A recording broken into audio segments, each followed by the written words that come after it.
Halo guys, ketemu lagi sama gue Agung Aradi Putra. Dalam video kali ini, gue bakal sedikit ceritain ke kalian kisah hidup gue. Ya walau dibilang gak bagus-bagus banget sih, tapi semoga aja ada hikmah yang bisa kalian petik dari video kali ini. Sebenarnya video ini sebagai pemenuhan tugas kuliah juga sih. Mungkin beda juga dari yang lain ketika yang lain upload materi mereka lagi ngajarin orang, daily vlog kegiatan mereka sehari-hari, atau bahkan penjelasan materi. Tapi gue ngerasa kayak gue gak bisa kayak mereka gitu loh. Kalau kata Bang Panji Pragiwaksono sih, sedikit lebih beda lebih baik daripada sedikit lebih baik. Anjay. Lanjut ya guys, gue mulai dari nama dulu kali ya. Oke, gue Agung Aradi Putra. Gue lahir di Karawang tepat pada tanggal 13 Januari 2003. Kayak itu masih muda sih buat bikin kayak ginian. Cuman kan niat gue juga sharing biasa guys. Jadi gini guys, kadang gue suka mikir, sampai kapan ya gue hidup? Terus tujuan gue hidup ini buat apa ya? Kenapa sih gue hidup? Dan yang paling sering nih gue pikirin, bisa gak sih gue berguna buat orang sekeliling gue, misalnya keluarga, sahabat, atau teman dan lainnya. Jujur kadang pertanyaan-pertanyaan kayak gitu muncul gak sih di benak kalian guys? Kalau gue sendiri kadang kerasa banget gitu, bisa mikir kayak gitu, apalagi pas gue ngerasa hidup sendiri, pas gue hilang arah. Sering banget nih gue udah bela-belain ngasih effort lebih ke orang, tapi yang mereka kasih ke gue tuh ya selayaknya mereka aja gitu. Malah jadi kadang kepikiran gitu loh guys, apa gue salah ya? Gue harus gimana nih? Apa sih itu namanya, mungkin kata orang-orang overthinking, cuman gue gak tahu nih. Menurut kalian apa guys? Lanjut ya guys.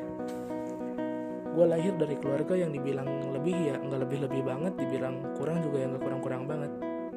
Apa adanya cukup dan itu kali ya.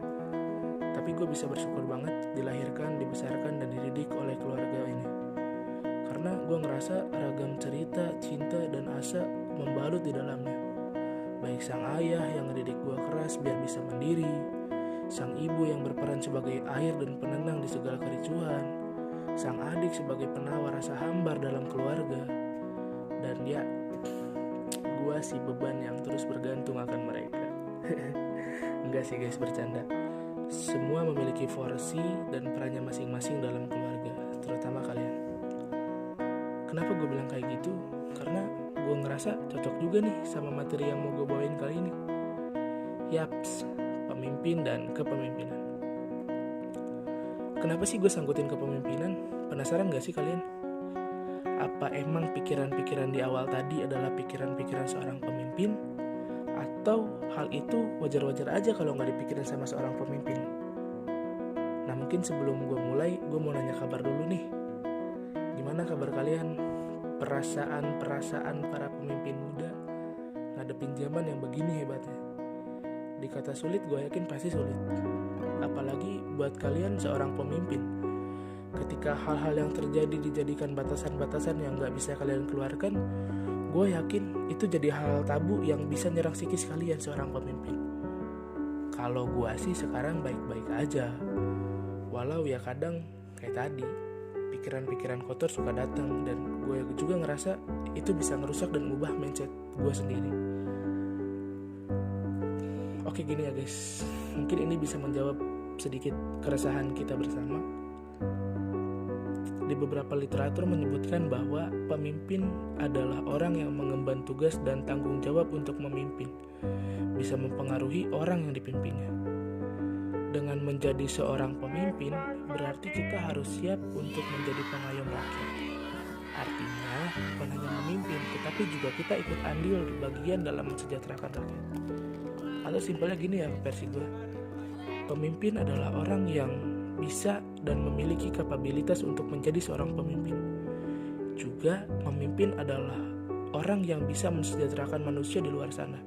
Mungkin kalian bingung, lah terus hubungannya sama diri gue sendiri itu apa? Gini guys, beberapa tafsir menyebutkan bahwa setiap manusia yang diturunkan di muka bumi ini sejatinya dijadikan seorang khalifah, dalam arti pemimpin. Walaupun saat ini kalian ngerasa kalian gak pantas jadi pemimpin, sejatinya kalian adalah seorang pemimpin. Untuk siapa? Ya untuk diri kalian sendiri. Karena gue yakin kita nggak selamanya tergantung sama orang-orang di sekeliling kita. Mungkin sama orang tua, teman, ataupun yang lainnya. Bahkan ketika kita masih tergantung sama mereka pun, seringkali kita memiliki pemikiran tersendiri dan berbeda dalam pikiran kita dengan mereka. Itu gue rasa adalah aktualisasi yang nyata dari hidup menjadi seorang pemimpin. Walaupun kecil, tapi itu ada loh guys. Simpelnya gini, waktu kalian, pola pikir kalian, kegiatan-kegiatan kalian pasti dikendalikan oleh diri kalian sendiri, bukan orang lain. Itu sih yang gue rasain, apalagi ketika gue masuk di kursi menengah atas. Dulu mungkin gue orang yang sama sekali gak tertarik hal-hal yang kayak gituan gitu. Gue mikir kayak, apa sih jadi pemimpin? Pemimpin juga paling ngurus organisasi. Persetan lah sama hal-hal kayak gituan. Sumpah guys, selama gue SMP bisa dibilang gue orang yang paling skeptis sama hal-hal gituan. Karena dunia gue waktu dulu masih dunia main, hura-hura, ya kayak gitulah pokoknya. Kalian juga pasti pernah lewatin hal tersebut. Kayak zaman-zamannya nakal tapi tanggung gitu loh. Ada satu momen ketika di akhir kelas 3 SMP dulu, gue ngeliat teman-teman gue yang aktif bisa dipanggil, bahkan dikenalin sama guru di depan semua siswa. Di situ gue mulai iri, di situ gue mulai kayak, wah anjir, gue harus kayak gitu nih nanti, nggak boleh enggak. Akhirnya setelah lulus, gue putuskan gue lanjut ke SMA dan gue fokusin gimana caranya gue bisa kayak teman-teman gue waktu dulu. Akhirnya gue mutusin pengen tahu apa itu organisasi dan gimana sih caranya jadi seorang pemimpin. Nah, dari situ awal ceritanya dimulai. Anjay, udah ngabisin waktu nih. Mohon maaf panitia, semoga aja dapat dulunya kan. Dukung terus guys. Lanjut, di awal gue masuk SMA, gue ikut seleksi organisasi, yakni MPK. Gue udah niatin, gue udah fokusin, gue harus ngerti, gue harus bisa, gue harus paham, dan gue harus bisa nularkan ke orang lain apa yang udah gue jalanin. Gue masuk di MPK, Paskibra, dan Pramuka waktu itu. Kalau kata teman-teman gue dulu sih, gue orangnya gak jelas. Masa iya gue bisa nempatin diri di 3 tempat? Apalagi yang gue tempatin dulu itu ekstra-ekstra yang luar biasa pada zamannya. Tapi di situ gue egois, gue tetap teguh dan yakin sama pendirian gue sendiri. Gue tekenin ke orang-orang, gue bisa, gue mampu. Dan ya mungkin kalian bisa nebak hasilnya. Gue sakit guys, gue tipes, dan gue harus istirahat. Di situ gue coba buat mikir, gue ngolah dulu, gue pikirin dulu, dan di situ gue dituntut buat bisa ngambil resiko. Ya, jawabannya adalah salah satu dari 3 itu harus dilepaskan. Akhirnya gue mikir, oke, sorry to say, gue lepas Paskibra. Gue nerusin proses gue di Pramuka dan di MPK dulu. Ditatar, dibina, dikasih materi, dikasih ilmu, berproses lah pokoknya di kedua ekstra tersebut. Sampai gue ditemukan atau diruntutkan dalam suatu masalah lagi yang bisa hidup gue, yang bisa ngubah hidup gue sampai sekarang. Antara Pramuka dan MPK, gue harus milih salah satunya buat fokus berproses di situ.